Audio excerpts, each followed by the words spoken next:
Bro Chitra Pournami அன்னைக்கு திருவண்ணாமலை கிரிவலம் சுத்தி வாங்க ப்ரோ. கிரிவலம் சுத்தி வருவா? என் வாழ்நாளே இது வரைக்கும் கிரிவலம் சுத்தந்தே கிடையாது. நீங்க சொன்னீங்கன்னு சுத்துறேன். ஆசைப்பட்டீங்க. செதற வர்றோம், செதற மட்டும்தான் வர்றோம்.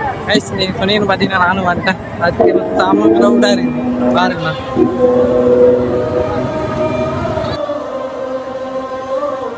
நானும் ஒரு வழியாக கிரிவலம் சுற்ற ஆரம்பிச்சிட்டேன். ரொம்ப ஈஸியாக இருக்குன்னு நினச்சி தான் சுற்ற ஆரம்பித்தேன். ஏன்னா என் வாழ்க்கையில் ஃபஸ்ட் டைமாக கிரிவலம் சுற்றுறேன். ஃபஸ்ட்டு என்னமோ ஈஸியாக தான் இருந்தது. அதுக்கப்புறம் போக போக ரொம்பவே கஷ்டமாக இருந்தது. ஏன்னா அந்த கூட்டத்தில் நடக்கவே முடியல. காலுக்கு எல்லாம் வலி எடுத்துக்கிச்சு. அந்த கூட்டத்தில் வீடியோ எடுத்ததே பெரிய விஷயம். நானும் கிரிவலம் சுற்றி வரும்போது ஒரு அண்ணன் சிவன மனசார நினச்சின்னு அந்த கூட்டத்தில் அங்கே பிரேஷன் பண்ணி வந்தார். என்னால் ஒன்றுமே முடியல. ரொம்பவே கஷ்டமாக இருந்தது. நானும் போகிற வழி ஃபுல்லாக தண்ணி வாங்கி குடிச்சுனே தான் போயிருந்தேன். அந்த கூட்டத்தில் என்னால் நடக்கவே முடியல. ஒரு ரோட்டை வரமாக உட்காந்து கொஞ்சம் ரெஸ்ட் எடுத்துட்டு தாங்க போனேன்.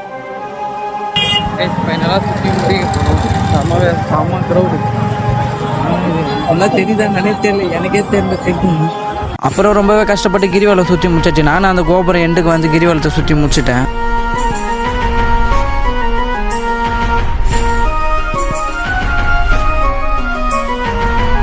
கைஸ் ஃபைனலாக பார்த்தீங்கன்னா கிரிவலம் சுற்றி முடிச்சாச்சு. ஒன்றுமே முடியல. ரொம்பவே கஷ்டமாக இருக்குது. ஏன்னு பார்த்தீங்கன்னா ஃபஸ்ட் டைமாக கிரிவலம் சுற்றுறேன். நீங்கள் சொன்னீங்கன்னு கால்கள் எல்லாம் பழுத்துட்டு நீங்களே பாருங்களேன். ஒன்றுமே முடியல. ரொம்ப பயங்கரமாக கஷ்டமாக இருக்குது. ரொம்பவே கஷ்டப்பட்டு இந்த வீடியோ பண்ணிக்கிறேன். எனக்காக ஒரு லைக் மட்டும் பண்ணிடுங்க. டாடா பாய், லவ் யூ ஆல்.